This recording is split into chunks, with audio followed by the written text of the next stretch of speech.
천국 백성을 부르러 오신 예수님,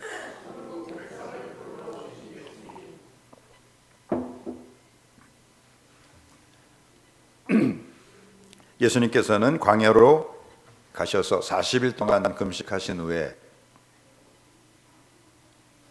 아담이 실패한 세 가지 시험을 도리어 역으로 시험을 이기심으로 회복시키십니다.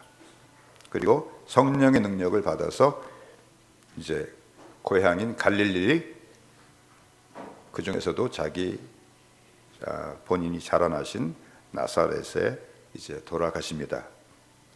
그래서 누가복음을 보면은 예수님께서 유다 광야의 시험에서 돌아오신 후에 처음 하신 일이 자기가 자라나신 그 고향인 나사렛에 가서 이제 은혜의 해가 임했다라고 선포하신 것이었습니다. 누가복음 4장 16절에서 20절 보겠습니다. 16절부터 교독합니다. 예수께서 그 자라나신 곳 나사렛에 이르사 안식일에 늘 하시던 대로 회당에 들어가사 성경을 읽으려고 서심해 선지자 이사야의 글을 들이거늘 책을 펴서 이렇게 기록된 데를 찾으시니 곧 주의 성령이 내게 임하셨으니 이는 가난한 자에게 복음을 전하게 하시려고 내게 기름을 부으시고 나를 보내사 포로된 자에게 자유를 눈먼 자에게 다시 보게 함을 전파하며 눌린 자를 자유롭게 하고 주의 은혜를 전파하게 하려 하심이라 하였더라. 그리고 20절 보니까 책을 덮어 그 맡은 자에게 주시고 앉으시니 회당에 있는 자들이 다 주목하여 보더라. 이에 예수께서 그들에게 말씀하시되 이 글이 오늘 너희 귀에 응하였느니라. 할렐루야. 은혜가 임했다는 거예요. 지금 예수님께서 인용하신 이사야의 말씀은 메시아가 오셔서 이룰 말씀인데 내가 메시아로 이 땅에 왔다는 거예요. 그래서 은혜의 해가 이제 성취되었다는 거예요. 은혜의 해는 안식년이 7년마다 한 번씩 오고 7년이 7번 반복된 다음에 그리고 그 다음에 50년째가 되는 해가 희년이에요. 그럼 희년이 되면 빼앗겼던 토지가 다시 원주인에게 돌아가요. 또 어떤 사정이 있어서 자기 몸을 팔아가지고 종이 되어서 그 어떤 비용을 갚아야 될 수밖에 없던 사람이 다시 자유민이 되는 거예요.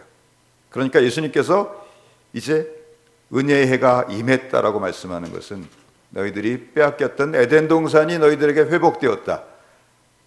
또 마귀의 종되었던 너희들이 이제 자유케 될 때가 이르렀다라고 말씀하시는 것입니다. 할렐루야.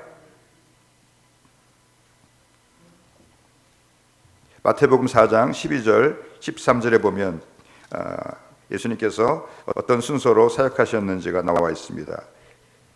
예수께서 요한이 잡혔음을 들으시고 갈릴리로 물러가셨다가 나사렛을 떠나 스불론과 납달리 지경 해변에 있는 가버나움에 가서 사시니 예수님의 공생애가 본격적으로 시작된 게 40일 금식기도 마치시고 나사렛에 와서 은혜의 해를 선포하시고 그 다음에 어디가 사셨어요? 가버나움에 가서 사셨어요.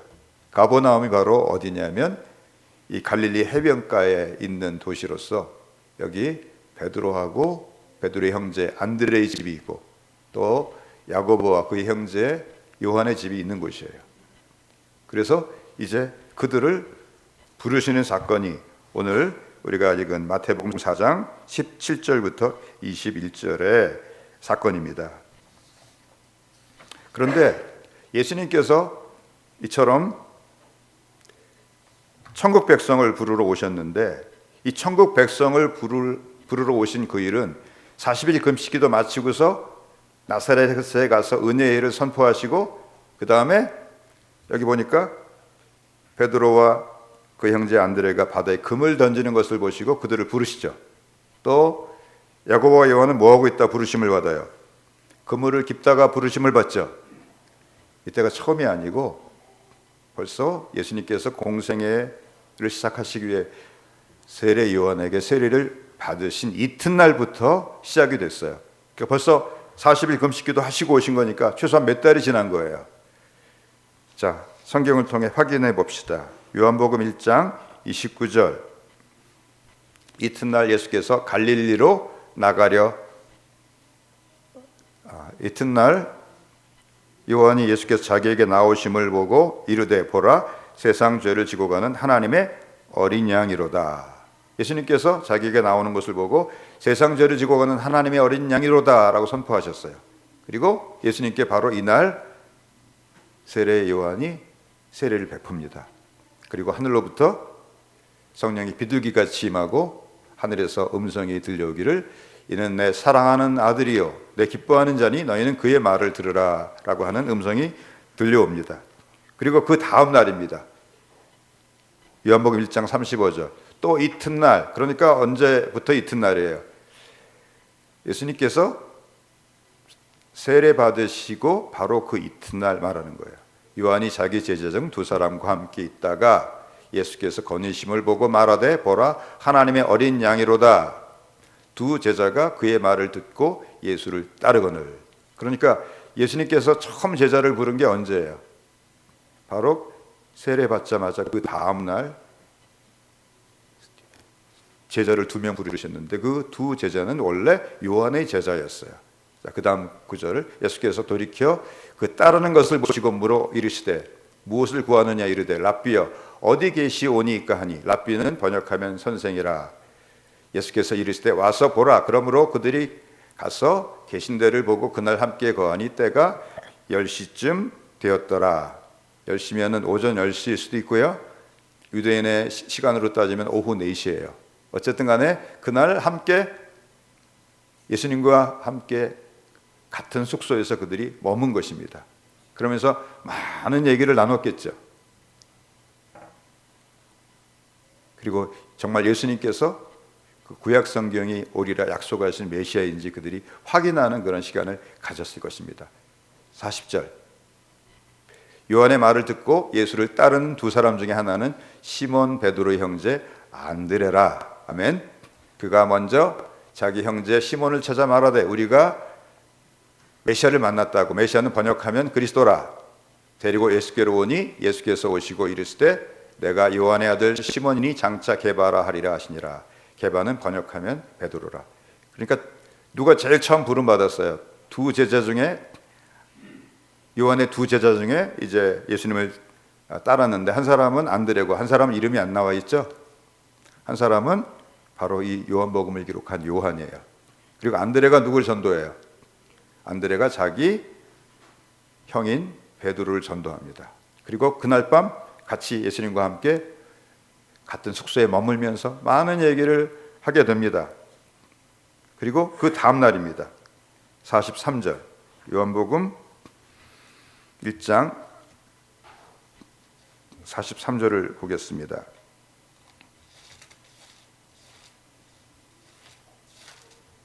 이튿날 예수께서 갈릴리로 나가려 하시다가 빌립을 만나 이르시되 나를 따르라 하시니 빌립은 안드레와 베드로와 한 동네 벳세다 사람이라. 15절 빌립이 읽으세요. 나다나엘을 찾아 이르되 모세가 율법에 기록하였고 여러 선지자가 기록한 그 일을 우리가 만났으니 요셉의 아들 나사렛 예수니라. 나다나엘이 이르되 나사렛에서 무슨 선한 것이 날 수 있느냐? 빌립이 이르되 와서 보라 하니라. 예수께서 나다나엘이 자기에게 오는 것을 보시고 그를 가리켜 이르시되 보라 이는 참으로 이스라엘 사람이라. 그 속에 간사한 것이 없도다. 자, 그러면 이제 시간을 정리해 보겠습니다. 예수님께서 세례 요한에게 세례를 받으세요. 그리고 그 이튿날 세례 요한의 제자 두 사람이 예수님을 따라요. 누구예요? 안드레하고 요한이에요.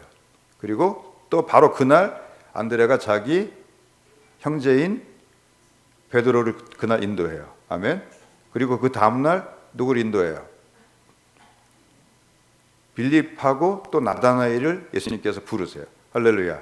그러니까 예수님께서 공생애를 시작하시기 위해 세례를 받으시고 이틀 만에 제자 몇 명을 부르신 거예요?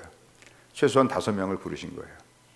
그리고 아마도 여기 야고보가 요한의 형제니까 야고보도 이때 부름을 받았을지 않았을까 짐작을 해봅니다. 그리고 바로 이 제자들을 데리고 또 그 사흘째 되는 날 가나의 혼인잔치에 가서 예수님께서 기적을 베푸십니다. 요한복음 2장 2절 같이 읽읍시다. 시작. 예수와 그 제자들도 홀례 청함을 받았더니 2장 3절에 보니까 포도주가 떨어진지라 예수의 어머니가 예수에게 이르되 저들에게 포도주가 없다니. 그 다음에 우리가 일어난 일은 알죠? 예수님께서 너희들이 이 물을 퍼다가 연회장에게 갖다 주라. 갖다 주니까 그 물이 변해서 뭐가 됐어요? 포도주가 됐어요. 누가 이 기적을 봤어요? 안드레, 요한, 베드로, 빌립, 나다나엘 최소한 5명이 봤어요. 그러니까 최소한 한 3, 4일 정도를 예수님과 머물면서 벌써 예수님으로부터 제자 훈련 받기 시작했어요. 그러다가 예수님은 갑자기 성령께 이끌려서 광야로 금식하러 가신 것입니다. 그러면 같이 금식을 하든지, 이 제자들은 보니까 다시 자기 생업으로 돌아가서 물고기 잡는 어부가 되어 있었던 것입니다. 그러므로 마태복음 4장 17절에 회개하라 천국이 가까이 왔느니라 이렇게 외치시면서 이 제자들을 부르시는 그 사건은 첫 번째 부르심이 아니고 몇 번째 부르심이에요? 2번째 부르심이에요. 할렐루야. 이처럼 주님께서는 천국 백성을 부르시기 위해 오셨어요. 아멘. 특별히 마태복음에는 하나님 나라라는 말을 쓰지 않고 천국이란 말을 씁니다. 정확히 번역하면은 하늘의 왕국이다 그런 뜻이에요. 예수님께서 이 땅에 나라를 세우러 오셨는데 예수님이 세우시려고 하는 나라는 공화국도 아니고 입헌 군주국도 아니고 왕국이에요. 누가 왕이 되신 나라예요? 예수님께서 왕이 되신 나라예요. 근데 왜 마가복음, 누가복음, 사도행전 전부 다 하나님 나라라고 말씀을 하고 있는데 왜 마태복음에는 천국, 하늘의 왕국이라고 말씀을 하십니까? 그것은 이스라엘 백성들이 기다리고 있는 나라가 하늘의 왕국이 아니고 땅의 왕국이었기 때문에 그래요. 그들은 하늘의 왕국에 관해서는 관심이 없고 다시 다윗 같은 군사적이고 정치적인 메시아가 나타나서 로마를 물리쳐주고 다윗 시대의 영광을 재현할 그 왕국이 다시 회복되기를 원했습니다. 그래서 이들이 지금도 예수님을 메시아로 영접하지 않고 있는 그 수많은 유대인들이 있는 것입니다. 이처럼 우리도 처음에는 하늘의 왕국을 바라는 것이 아니고 뭘 바라요? 땅의 왕국을 바라고 예수님께 나와서 문제 해결을 받기 원해요. 여러분 어떻게 처음에 주님의 부르심을 받았습니까? 나 예수님 믿고 죄사함 받고 천국 가려고 나오셨어요? 여러 가지 인생의 세파에 시달리면서 교회 가면 문제가 해결돼, 병도 나아, 기도가 응답돼, 이런 얘기 듣고 처음에 교회 나오는 거예요. 할렐루야. 그런데 이제 문제는 계속해서 예수님을 그냥 문제 해결사로 평생 사용하려고 하는 거예요. 주인은 나고 예수님은 뭐예요? 필요할 때 내 기도에 응답해 주시는 문제 해결사가 되는 거예요. 요한복음 6장의 오병이어의 기적을 보면은 그것이 일반적으로 주님 앞에 나오는 많은 사람들의 이유인 것을 알 수가 있습니다. 요한복음 6장 14절부터 15절. 예수님께서 어린 나이에 조그만 도시락, 보리떡 5개하고 물고기 2마리. 어떤 사람은 그 물고기가 고래 2마리래요. 그래서 5,000명이 먹고 12바구니가 남았대요. 이런 어처구니 없는 해석을 하는 사람도 있어요. 근데 그게 짠지 같은 거예요. 그냥 빵만 먹으면 간이 없으니까 이런 한 멸치, 좀 큰 멸치 같은 거를 2마리 이렇게 해가지고 절여가지고 간으로 먹는 정말 어린아이 도시락이에요. 근데 그걸 가지고 남자만 5,000명이 먹고 12바구니가 남았어요. 그러니까 사람들이 눈이 뒤집혔어요. 왜요? 우리가 인생을 살아가면서 제일 큰 문제가 뭐예요? 무엇을 먹을까? 무엇을 마실까? 무엇을 입을까? 문제 아니에요? 왜 젊은이들이 취업의 문제 때문에 그렇게 고민해요? 다 관련되어 있는 거 아니에요? 결혼과 관련되어 있고. 이 작은 문제가 결코 아닙니다. 그래서 그 사람들이 예수께서 행하신 이 표적을 보고 말하되 이는 참으로 세상에 오실 그 선지자라 하더라. 그 선지자란 말은 신명기 18장에 모세가 내 다음에 하나님께서 나와 똑같은 선지자를 일으킨다고 약속하셨어요. 메시아에 관한 약속이에요. 메시아라고 믿었다는 거예요. 근데 어떤 메시아를 원했어요? 땅의 문제를 해결해 줄 메시아를 원했어요. 그래서 그들이 와서 자기를 억지로 붙들어 임금으로 삼으려는 줄을 아시고 다시 혼자 산으로 떠나가시니라. 기복신앙이 뭐예요? 기복신앙은 예수님을 억지로 나의 세상 문제를 해결해 주는 임금으로 삼으려고 하는 게 그게 기복신앙이에요. 근데 기복신앙의 비극이 있어요. 기복신앙으로 가면은 교회를 30년을 다녀도 하나님의 말씀이 들어가질 않아요. 어떻게 할 수 있어요? 예수님께서 이제 이 오병이어의 이적을 행한 다음에 그 오병이어의 이적이 의미하는 바를 예수님께서 해석을 해주세요. 예수님께서 이들을 향해서 나는 하늘로서 내려온 산떡이라 내 살을 먹고 내 피를 마시는 자는 영생을 가졌고 마지막 날에 내가 다시 그를 살리리라, 이렇게 그 오병이어의 기적이 의미하는 바를 해석을 해주시니까 제자 중에 많은 사람이 이 말씀은 어렵도다 하고 떠나갑니다. 그러니까 뭐는 관심이 없는 거예요. 하나님의 말씀에는 관심이 없고 그냥 인생 문제 해결받기를 원하는 거예요. 그래서 예수님께서 12 제자에게 너희도 가려느냐 물으실 때 베드로가 이렇게 대답합니다. 요한복음 6장 68절부터 보면 시몬 베드로가 대답하되 주여 영생의 말씀이 주께 있사오니 우리가 누구에게로 가오리까? 같이 읽읍시다. 우리가 주는 하나님의 거룩하신 자이신 줄 믿고 알았사옵나이다. 아멘. 이 시몬 베드로의 고백이 우리 모두의 고백이 되어야 돼요. 주여 영생의 말씀이 주께 있사오매 우리가 누구에게로 가리이까? 따라서 해보세요. 주여 영생의 말씀이 주께 있사오니 우리가 누구에게로 가리이까? 우리가 주는 하나님의 거룩하신 자이신 줄 우리가 주는 하나님의 거룩하신 자이신 줄 알고 믿었사옵나이다. 이게 하늘의 백성이 된 우리 모두의 고백이 되기를 바랍니다. 두 번째로 이 천국 백성이 된 사람은 주님이 한번 택하시고 부르시면은 그가 예수님을 떠나도 또 찾아가시고 또 찾아가셔서 끝까지 포기하지 않으신다는 것입니다. 할렐루야. 이 본문의 베드로와 안드레 그리고 야고보와 이제 그 요한을 각각 부르실 때 그들의 반응이 뭐예요? 마태복음 4장 19절 보니까 말씀하실 때 나를 따라오라 내가 너를 사람 낚는 어부가 되게 하리라. 그들이 곧 그물을 버려두고 예수를 따르니라. 화끈하죠? 근데 야고보와 요한은 더 화끈합니다. 44장 21절 거기서 더 가시다가 다른 두 형제고 세베대의 아들 야고보와 그의 형제 요한이 그의 아버지 세베대와 함께 배에 금을 깁는 것을 보시고 부르시니 그들이 곧 배와 아버지를 버려두고 예수를 따르니라. 누가 더 화끈해요? 야고보 요한이 더 화끈하죠. 이름값을 합니다. 예수님께서 나중에 별명을 붙여주세요. 보아너게예요. 우레 아들이에요. 막 천둥이 치는 것 같이 그 성격이 불같고 아주 격정적이고 그냥 했다 하면 그냥 화끈하게 뭔가 하는 그런 사람이에요.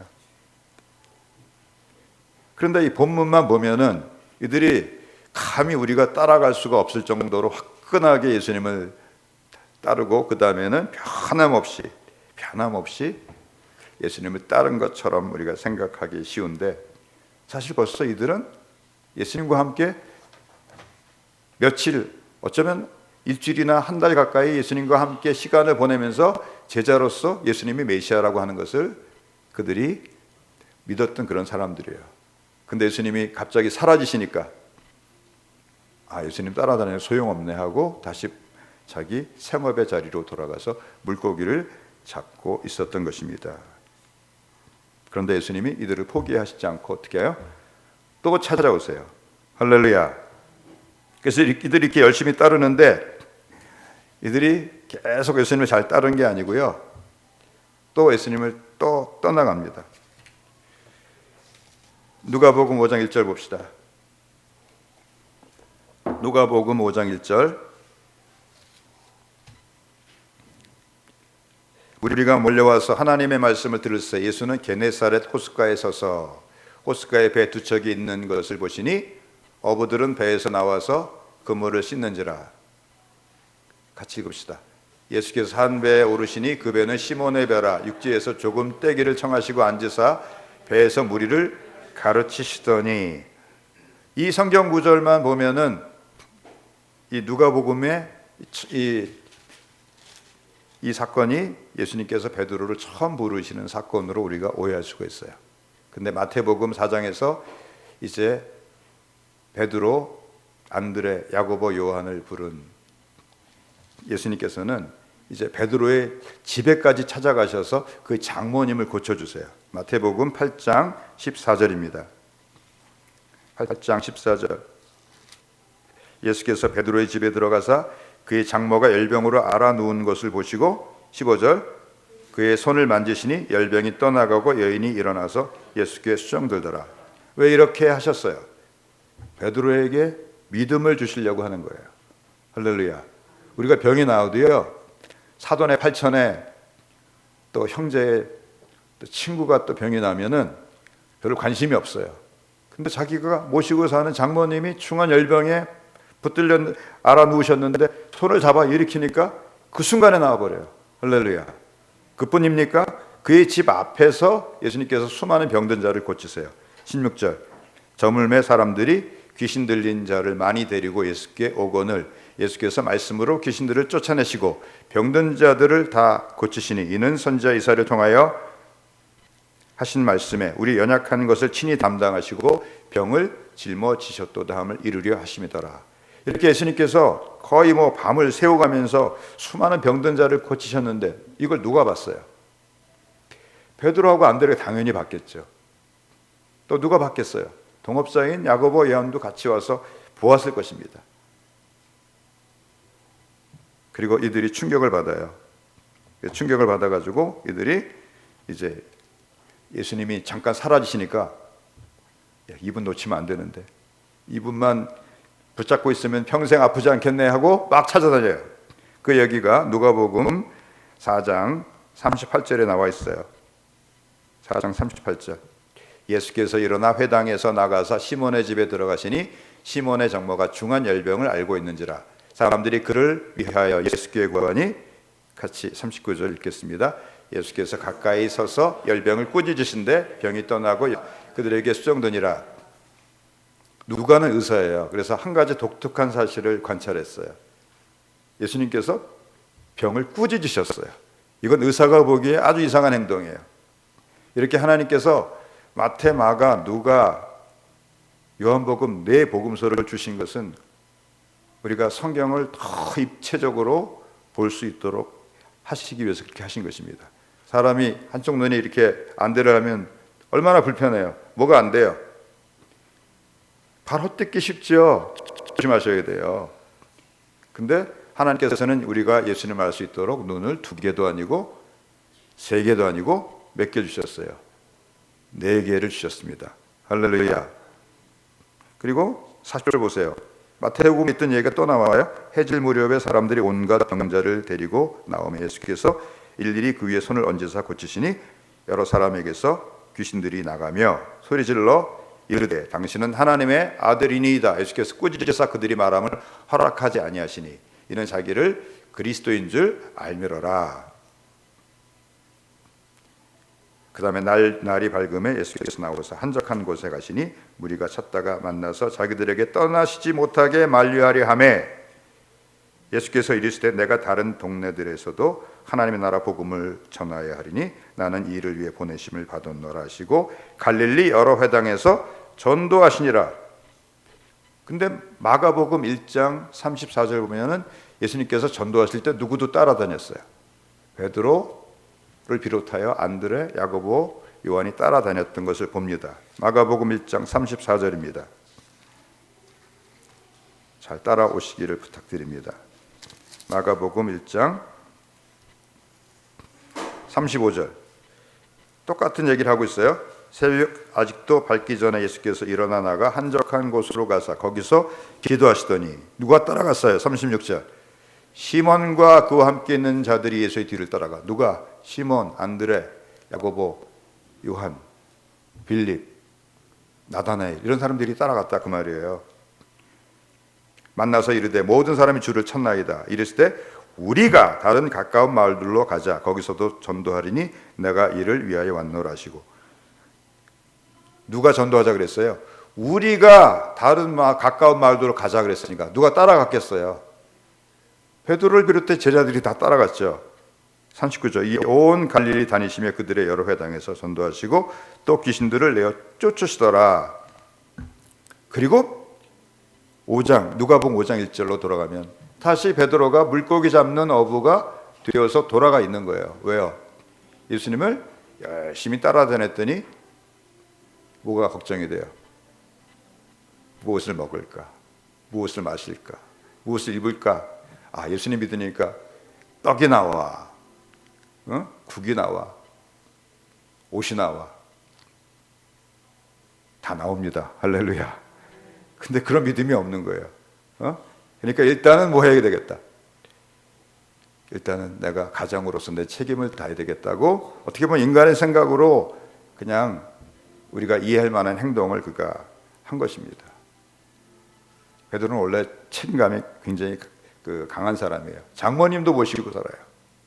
또 나중에 보면 그가 사도로서 선교여행을 다닐 때도 아내를 데리고 다닐 정도로 아주 가정에 대한 애착심이 굉장히 많은 그런 사람이었습니다. 그러니까 베드로가 이렇게 행동하는 것을 우리는 얼마든지 이해할 수가 있습니다.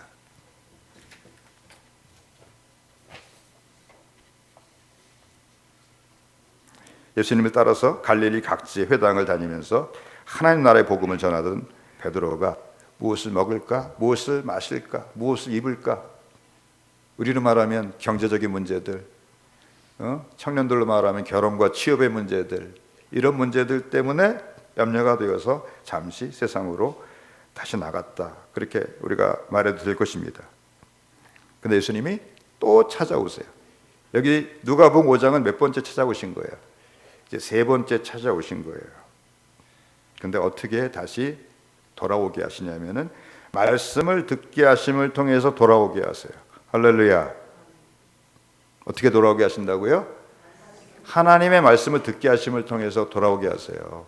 그러니까 여러분들이 정말로 물론 성경을 여러분이 개인적으로 읽으시겠지만 여러분들에게 하나님의 말씀을 선포해 주는 하나님의 종을 여러분들이 만나야 돼요.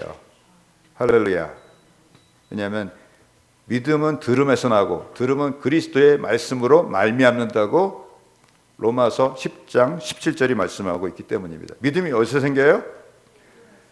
믿음은 들음에서 생겨요. 그러니까 말씀을 안 들으면 어떻게 돼요? 믿음이 점점 사라지고 희미해져요. 그리고 정말로 하나님이 나한테 들려주시기 원하는 그 말씀을 내가 들으면 어떻게 돼요? 믿음이 생기는 거예요. 저도 지금 말씀을 전하면서 저를 통해서 입에서 나오는 그 말씀을 저도 듣는 거예요. 저도 이 말씀만 가지고 살기가 이제 그래가지고 또 막 말씀을 찾아 헤맵니다. 인터넷 들어가서 이 목사님 설교도 들어보고 이 목사님 설교도 들어보고 막 하는데 저한테 좀 이렇게 임팩트를 탁 줄 만한 그런 말씀을 찾는 게 너무 힘들어요. 정말 여러분들에게 하나님의 말씀이 들려지고 있다면 여러분은 지금 최고의 복을 받고 있는 것이고 그렇지 않다면 여러분들은 아무리 잘 나가고 있어도 여러분은 영적으로 심각한 파선의 위험에 처해 있는 것입니다. 5장 3절을 보면 참 재미있는 말씀이 있습니다. 5장 3절 예수께서 한 배에 오르시니 그 배는 시몬의 배라. 많은 배가 있는데 어떤 배에 올라가세요? 시몬의 배. 왜? 누구 찾아오셨어요? 시몬 베드로 찾아오신 거예요. 근데 지금 베드로라고 안 부르고요. 원래 예수님께서 요한복음 1장에 베드로를 보시면서 장차 게바라 하리라 번역하면 베드로라 새로운 이름을 주셨는데 새로운 이름으로 누가가 기록을 안 해놨어요. 뭔가 지금 믿음에서 뒤로 물러서 있다 그걸 암시하고 있는 것입니다. 자 그런데 그 배는 시몬의 배라 육지에서 조금 떼기를 청하시고 앉으사 배에서 무리를 가르치시더니 왜 육지에서 배를 조금 떼게 하세요? 이 갈릴리 호수니까 호숫가니까 약간 해변처럼 이렇게 경사가 되어 있겠죠? 그리고 배를 약간 띄면 어떻게 돼요? 마치 원형 경기장에서 예수님께서 설교하시는 것처럼 되죠. 그러니까 많은 사람들을 보시면서 아주 말씀이 잘 선포될 수 있는 그런 환경이 되는 것입니다. 근데 더 중요한 이유가 있어요. 배를 떼야 돼요. 배를 떼려면 누가 배를 떼줘야 돼요? 시몬에 보니까 시몬이 노를 저어가지고 배를 좀 떼줘야 될 거 아니에요. 몇 미터 정도 뗐을까요? 제가 생각할 때 최소한 한 5미터는 뗐을 것 같아요. 5미터 정도 떼가지고 베드로는 어디에 앉아 있어요? 예수님은 배 뒤쪽에 앉아 계시고 베드로는 그 앞에 딱 앉아가지고 꼼짝없이 말씀을 듣게 하시는 거예요. 도망갈 수도 없게. 할렐루야.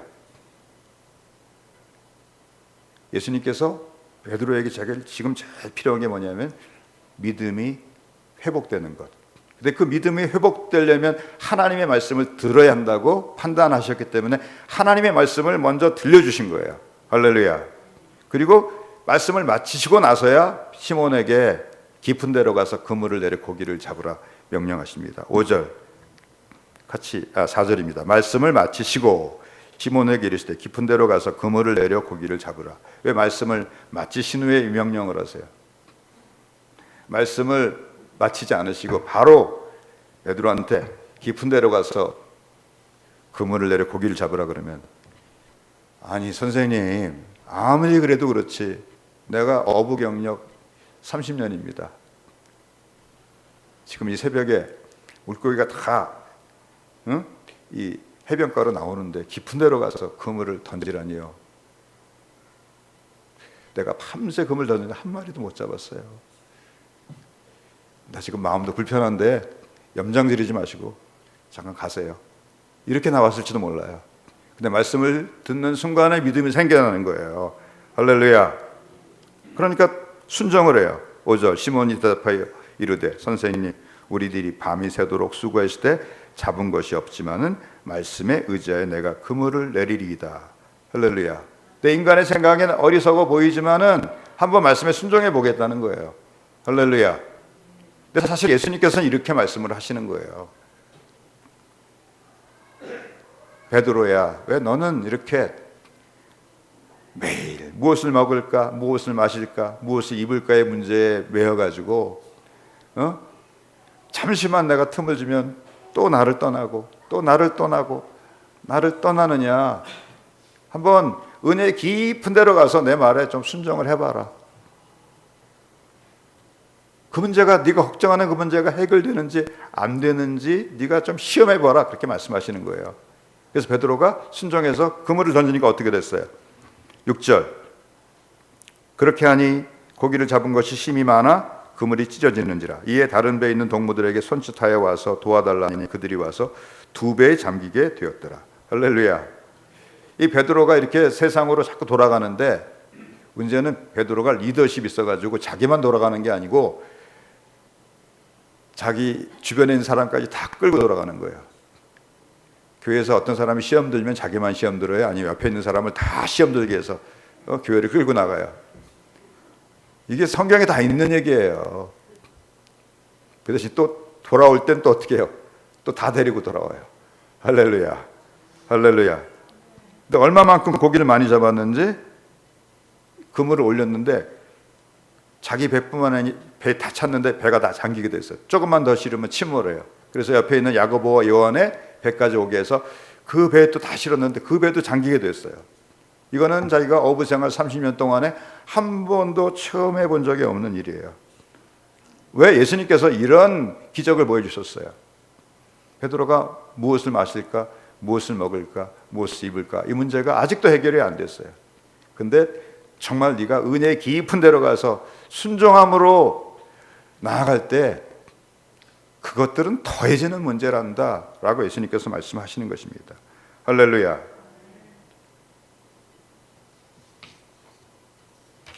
그리고 내가 회복될 뿐만이 아니라 내가 회복되면 누구도 같이 회복돼요. 내 주변에 있는 사람들까지 다 회복되는 그런 은혜를 주실 줄을 믿습니다. 할렐루야. 세 번째는 주님께서는 이처럼 우리가 베드로처럼 세상 염려와 근심에 또 혹은 옛날부터 내가 묶여있던 어떤 죄악에 사로잡혀서 사명의 자리에서, 믿음의 자리에서 뒤로 물러설 때마다 우리를 찾아오시면서 조금씩 우리 믿음이 자라게 하십니다. 아멘. 좀 전에 말씀드렸듯이 너 왜 그렇게 그 얕은 물가에서 두려워하고 떨고 있느냐. 좀 깊은 데로 가서 그물을 내려 은혜 깊은 데로 나가보라, 이렇게 말씀하시는 거예요. 할렐루야.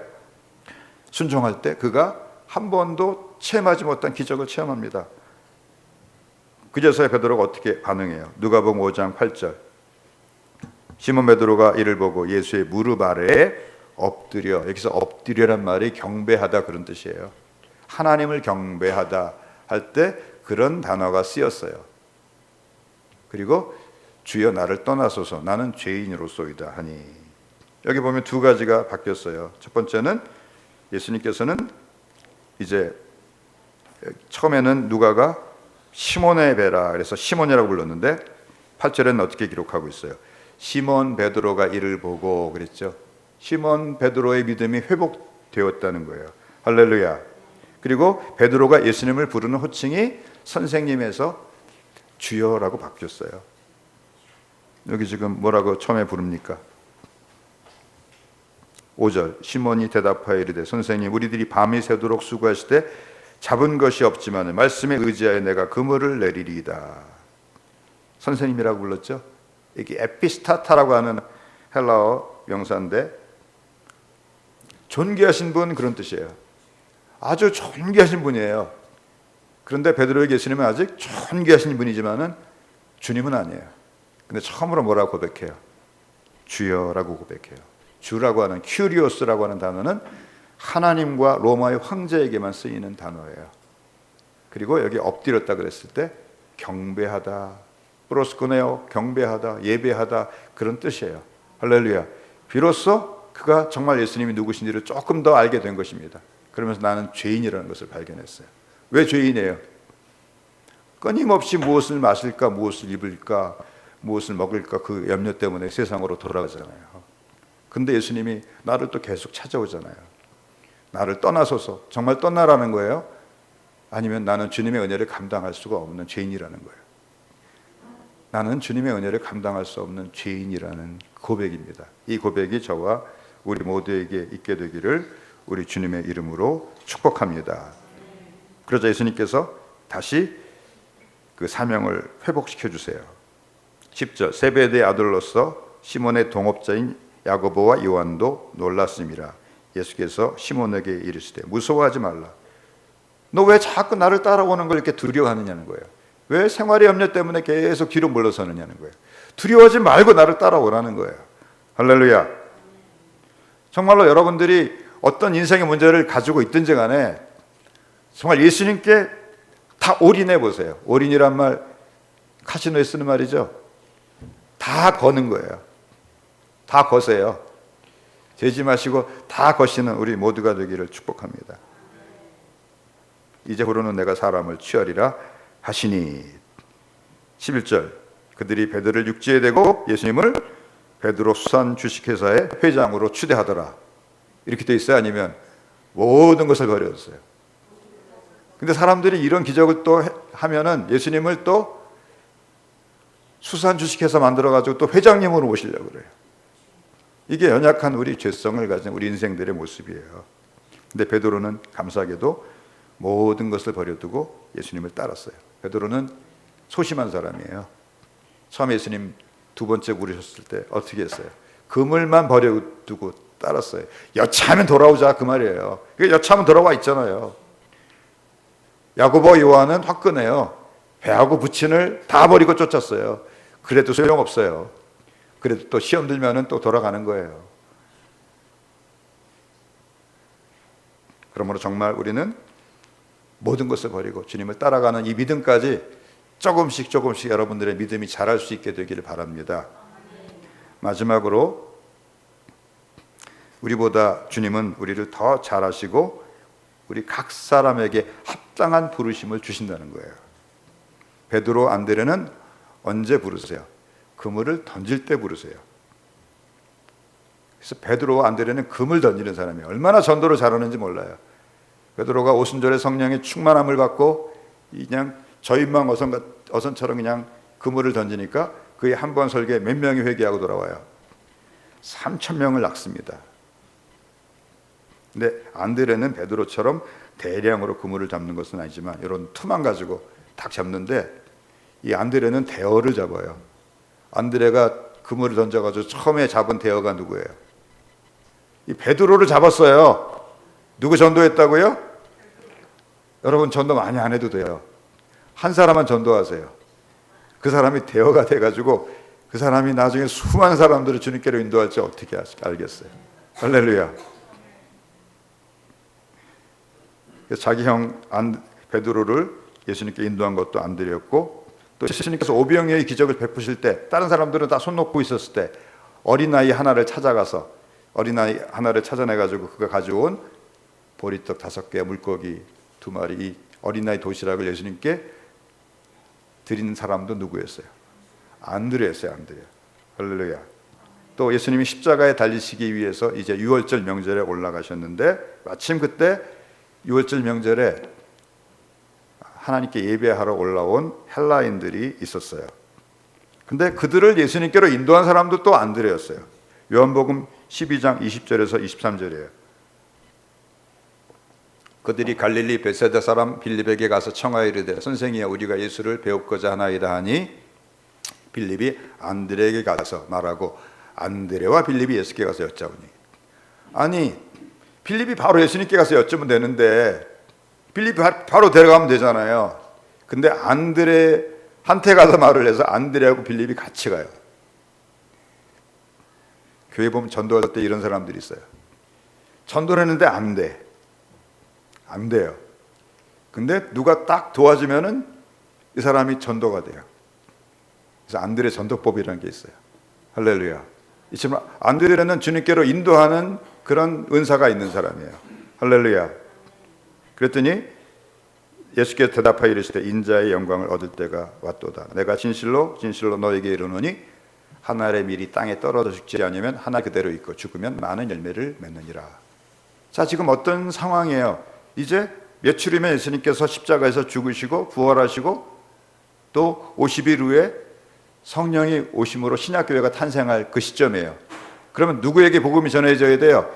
이방인들에게 복음이 전해져야 되죠. 근데 이방인들이, 헬라인이 예수님을 찾아왔다는 것은 이제 이 복음의 불길을 탁 붙이기만 하면 마치 휘발유 뿌려놓은 그런 장작처럼 이 복음의 불길이 활활 타오를 준비가 되었다고 예수님이 판단하시면서 내가 이제 죽음으로 많은 열매를 맺게 될 것을 말씀하신 것입니다. 할렐루야. 근데 야고보 요한은 그물을 깁는 것을 보시고 부르세요. 그래서 교회는 앞문도 있지만 뭐도 있어요? 뒷문이 있어요. 그래서 계속 또 전도대 들어오시는데 또 계속 나가요. 그러니까 교회는 어떤 사람이 필요해요? 아니, 해진 그물 가지고 열심히 그물 던져봤자 뭐예요? 다 빠져나가잖아요. 그래서 어부들은 반드시 그물을 거둔 다음에 뭐를 해요? 그물을 기워요. 그래야지만 빠져나가는 물고기가 없어요. 근데 야고보와 요한은 그물 기울 때 부르십니다. 근데 예수님의 말씀처럼 야고보와 요한은 많은 사람들을 전도했다라는 기록은 없어요. 그렇지만 그들은 일단 주님 앞으로 나온 사람들을 붙들어주고 위로해주고 시험 든 사람들을 시험에서 건져주고, 그러면서 그들이 세상에 돌아가지 않도록 하는 그런 사명을 또 그들이 감당하게 되는 것입니다. 근데 사실 좀 이것은 의외예요. 앞에 말씀드렸듯이 베드로는 어때요? 화끈하지가 못해요. 소심해요. 근데 그 소심한 베드로는 한 번 설교에 3,000명이 뭐 회개하고 뭐 5,000명이 회개하고 이런 식으로 쓰시는데, 야고보 요한은 그 성격이 보아너게 우리 아들처럼 화끈한 사람들인데도 이렇게 예수님께서 금을 깁는 쪽으로 쓰세요. 할렐루야. 이들은 얼마나 성격이 불같은지 예수님께서 승천하실 기약이 차서 이제 예루살렘으로 올라가려고 갈릴리에서 출발하셔서 중간에 이제 사마리아를 지나시는데 한 마을에 들어가려고 하니까 사마리아 사람들이 유대인이라고 안 받아주는 거예요. 그러니까 이 야고보 요한이 이렇게 화가 나가지고 예수님께 이렇게 말씀을 드려요. 주여, 우리가 불을 명하여 하늘로 쫓아내려 저희를 멸하라 하기를 원하시나이까? 이러다가 예수님께 꾸지람을 듣습니다. 예수님께서는 이들을 이 화끈한 성격을 가지고 우리가 생각하는 것하고 다른 방향으로 쓰세요. 야고보 요한의 어머니가 이제 예수님께 인사청탁을 해요. 주의 나라가 임할 때 이 두 아들 중에 하나들은 주의 우편에, 좌편에, 한 사람은 주의 우편에 앉게 하소서. 이게 무슨 말이에요? 이제 예수님께서 정적인 메시아로 로마를 물리치고 다윗 왕국을 다시 세우실 때 한 사람은 국무총리, 한 사람은 국회의장 시켜달라는 거죠. 그때 예수님께서 뭐라고 말씀하세요? 너희가 내가 마시는 잔을 마실 수가 있느냐? 근데 야고보와 요한이 마실 수 있다 그래요. 그리고 정말로 그 화끈한 성격대로 마셔요. 누가 제일 먼저 순교해요? 야고보가 제일 먼저 순교합니다. 12사도 중에 제일 먼저 누가 순교해요? 야고보가 사도행전 12장에 보면 제일 먼저 순교해요. 사람이 다 사명이 다른 거예요. 베드로처럼 전면에 들어서서 영광스럽게 사역하는 사람도 있고, 야고보처럼 아무나 순교해요? 따라서 봅시다. 아무나 순교하나? 그 마음에 불처럼 주님 사랑하는 사람, 마음이 있는 사람이 순교하는 거예요. 물론 베드로는 나중에 순교하지만 첫 번째 순교의 영광은 누가 차지했어요? 내가 주님 마시는 잔을 나 마실 수 있어요. 예수님은 그런 쪽으로 야고보를 쓰셨어요. 또 요한도 능히 순교하고도 남을 불같은 성정을 가진 사람이에요. 근데 그는 너는 불같은 성정 가지고 죽지 말고 90 넘도록 살아라. 그럼 내 모친 마리아를 네가 모시고, 그는 불같은 성격으로 뭘 했어요? 서로 사랑하라. 그가 마지막에 에베소 교회에서 목회했는데 거기서 쓴 서신서가 요한 1서, 2서, 3서예요. 내용이 딱 한 가지예요. 예수님께서 우리를 사랑하신 것 같이 우리가 서로 사랑하자. 그 말씀 하나예요. 그 열정을 어디 썼어요? 서로 사랑하게 하는 그 일에 썼어요. 할렐루야. 그래서 항상 요한은 자기를 숨겨요. 그 열정을 어디 썼어요? 자기를 숨기는 일에 썼어요. 베드로를 내세우고 자기는 숨겨요. 할렐루야. 심지어 요한복음에 봤듯이 자기 이름도 기록을 안 해요. 자기를 기록할 때는 그냥 사랑하는 자라고 기록을 해요. 할렐루야. 참 이상합니다. 다혈질이지만 소심하고 겁 많은 베드로는 금을 던지는 자로 쓰시고, 정말로 불같은 성정을 가진 야고보 요한은 가장 이제 은밀하게 쓰세요. 할렐루야. 날 때부터 안지명이 된 사람 일으킬 때도 베드로가 일으키고 요한은 그냥 옆에서 서 있어요. 잡혀가는 것도 같이 잡혀가요. 또 베드로가 불같은 성격 때문에 혹 성도들 가운데 잘못하는 거 가지고 호되게 단치면 누가 가서 또 위로하겠어요? 요한이 가서 위로했다고 믿습니다. 할렐루야. 가장 명예욕과 출세욕이 많은 야고보와 요한을 가장 명예가 없는 그 자리로 인도하셨어요. 중요한 것은 우리가 큰 일을 하는 게 아니에요. 나한테 어떤 일을 맡기셨는지 몰라도 그 일을 찾아서 그 일을 하는 그런 여러분들 되시기를 우리 주님의 이름으로 축복합니다. 우리가 주님을 섬기는 이 모든 일은 하다못해 강단에다가 물을 한 잔 올려놓는 이 일도 큰 일이에요. 할렐루야. 작은 일이 하나도 없어요. 예수님을 사랑하는 마음으로 하기만 하면 모든 일이 가장 큰 일이에요. 그런 믿음 가지고 우리가 끝까지 주님 사랑하는 우리 모두가 되기를 바랍니다.